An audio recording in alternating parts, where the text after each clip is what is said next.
The Word of God is alive and powerful, sharper than any two-edged sword, piercing even to the dividing asunder of the soul and spirit, and of the joints and the marrow, and is a critic of the thoughts and the intents of the heart. All Scripture is God-breathed, and is profitable for doctrine, for reproof, for correction, for instruction in righteousness, that the man of God might be mature, thoroughly furnished unto all good works. Study to show thyself approved unto God, a workman that needeth not to be ashamed, rightly dividing the word of truth. The Bible says, "For God so loved the world that he gave his only begotten Son, that whoever believes in him shall not perish but have eternal life. For God did not send his Son into the world to condemn the world, but that the world through him might be saved. He who believes in him is not condemned, but he who does not believe is condemned already, because he has not believed in the name of the only begotten Son of God. But as many as received him, he gave the right to become children of God, to those who believe in his name." We have been saved by grace through faith, that not of yourselves. It's a gift of God, not of works, lest anyone should boast. He who hears my word and believes in him who sent me has everlasting life, and shall not come into judgment, but has passed from death to life. John 5:24. At this point, let us prepare ourselves as believers in Christ by using the principle of 1 John 1:9, the rebound technique. While if you are an unbeliever who are here, the issue you're facing is not confession in 1 John 1:9, but by using your God-given free will and make the most important decision in life, the decision to believe in Christ as Lord and Savior. Acts 16:31 says, "Believe on the Lord Jesus Christ, and thou shalt be saved." Let us pray.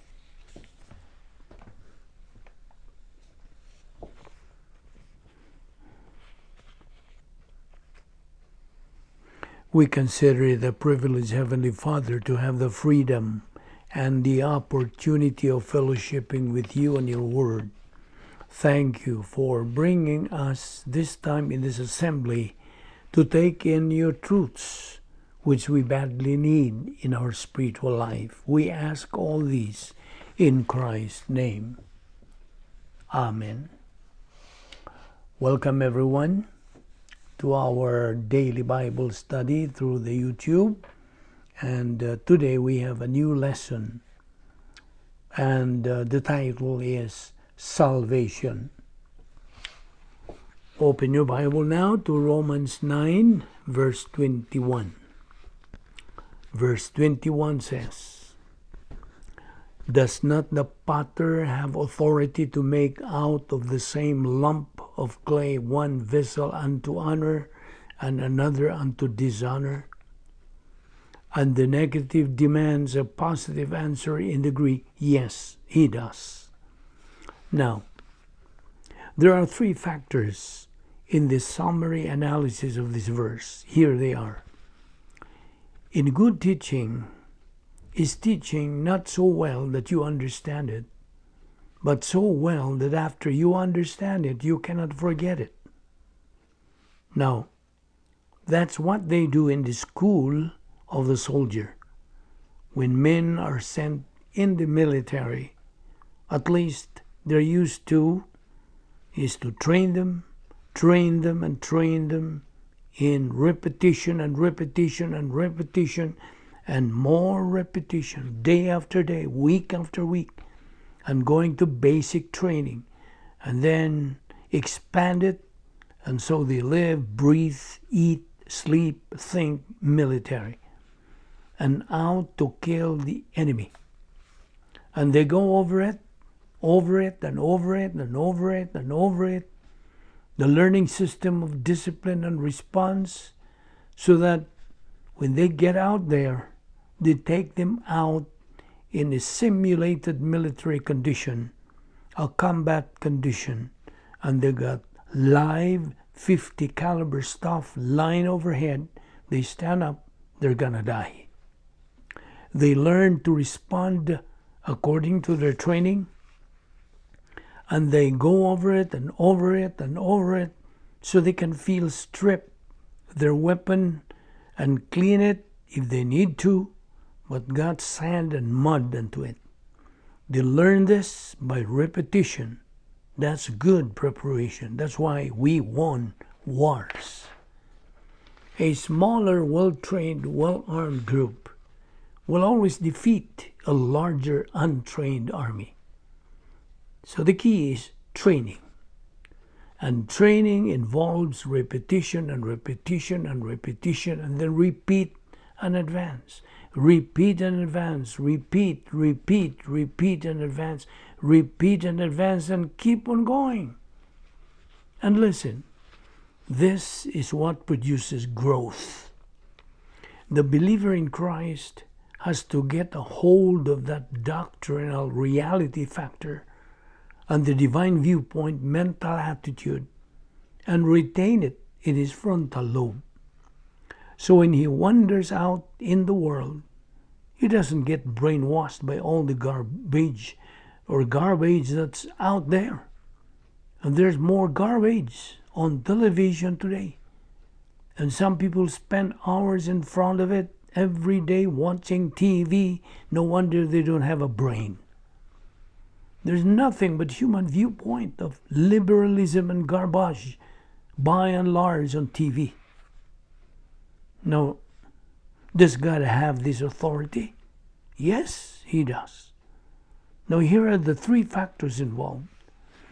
God creates man out of the earth, the dust, the clay, and puts a soul in there. He creates man with free will. Secondly, God stimulates man. He forces the unbeliever to make a response to the issue of God consciousness and to the issue of the gospel. And depending upon how the unbeliever responds to the gospel message, God either defines him as a vessel of honor or a vessel of dishonor. Or, to describe it, to look at it from this standpoint, here is the stimulus, the cross. Just imagine the cross. The spiritual death of Jesus Christ on the cross for the sins of all members of the human race, past, present, and future. When Christ died on the cross, he died for everybody, with one exception. There is one member of the human race for whom Christ did not die. And I don't mean the Antichrist. He did not die for himself, for the very simple reason that he was not a sinner. Therefore, he didn't need to have anybody die for him. Furthermore, if Christ had neither to die for himself, he would have been a sinner and would have been instantaneously and automatically disqualified for being the Savior. So therefore, he didn't die for himself, but he died for everybody else. Now, Christ's death on the cross, described in passages like 2 Corinthians 5:14, a first-class condition in the Greek, a condition of reality. We thus conclude that if one died for all, first-class condition, and he did, then, in the conclusion, in the apodosis, then all are dead. All are spiritually dead, and they are. You see, in condition clauses in Greek, we have what is called a prothesis. That is the if part, and a prodesis, the conclusion. And in the first-class condition in the Greek, introduced by this Greek participle, but It doesn't make any difference whether it's for second, third, or fourth. So let's get that out of there. In every conditional clause in Greek, and there are 6 in classical Greek, 4 are used in the New Testament. If the prodesis is true, the apodesis is also true. If one died in behalf of all, first class condition, and he did, that's true, then all are dead, the conclusion, and that's also true. Listen, all members of the human race are spiritually dead. Now, if you're sitting there this very moment listening to this message, while listening, and you are a believer in Jesus Christ, you're not spiritually dead. Okay? You were born again into the royal family of God. One of the 70 things imputed at the moment of salvation. Your dead human spirit was activated. It was regenerated. You're a born-again member of the human race. But all unbelievers are spiritually dead. They have their body, their soul, but their human spirit is not activated, not energized, not enlivened. Everybody has faith, and everybody has mentality, and everybody has volition, everybody has emotion, everybody has conscience, and everybody except Christ has a sin nature. Everybody has an activated human spirit. Every believer has an activated human spirit. The unbeliever has a dead human spirit. That's the problem on the inside. You know what unbelievers want to do? What cults want to do? What religions want to do? They want to get people doing good things. They want to get people to be religious, become part of their program. That's not the problem. The problem is on the inside. Man is spiritually dead. Our Lord cut right through the religiosity of Nicodemus in John 3. And he said, don't be amazed if I tell you that except a man be born of water and spirit, he cannot enter the kingdom of God. Now the water there represents the gospel. And our Lord used the analogy of water for a reason. In the process, since man lives in an electrical chemical factory called the body, and in that electrical chemical factory, it's primarily a chemical factory, but the electrical part is a very important part, including, of course, what makes a heart beat as electrical impulse. There are certain factors that are absolutely critical. For example, in the saliva, the body is made up of about 70% water. And every day, man perspires and through exhalation loses a little bit of water from a form of water, vapor, every time he exhales. And therefore there is a necessity of the rehydration of the body with water every day, because the saliva there's a balance that needs to be held in the saliva between the acid base. Balance is involved, that where it's really critical in the body is not only the pH of the saliva, the fluids in the body as a whole, but it is absolutely critical in the blood. The pH factor in the blood. There are certain controlling factors of the pH factor in the blood that are so critical that if they get out of balance, somebody will die. And therefore, it is normal every day for people to be thirsty. That's why you are thirsty. You see, when our body needs water, it sends a signal up to the brain saying, water, water, I need water. Going back to our subject, here is an unbeliever. The unbeliever's problem is on the inside. They don't know what's the solution to the problem. The problem with people is that they do not know the solution. Why? You see, we live in a cursed time because of Genesis chapter 3. But then again, we are living in a time when the Bible has been being denigrated and set aside and taken out of our public school system, and by and large taken out of a lot of churches. Man's problem is on the inside. He needs to be born again. So, our Lord used the analogy, except a man be born of water. He used water, H2O, for a reason. People get thirsty every day, and man has to have knowledge of the existence of God. Knowledge, knowledge, knowledge. Man has to have knowledge about God, about why he is alive and why he is here, and many, many more, a lot of them. Knowledge. Man is God conscious. He knows about the existence of God, and that is without going through the mechanism cycled in the command post of the soul, the volition of the unbeliever, and it is not a neutral stimulus. It is designed to give man the desire to enter into relationship with God. All members of the human race are hungry for a relationship with God. But if man responds to it negatively, he is denying the reality of his own hunger for a relationship with God. Now, man is thirsty for a relationship with God.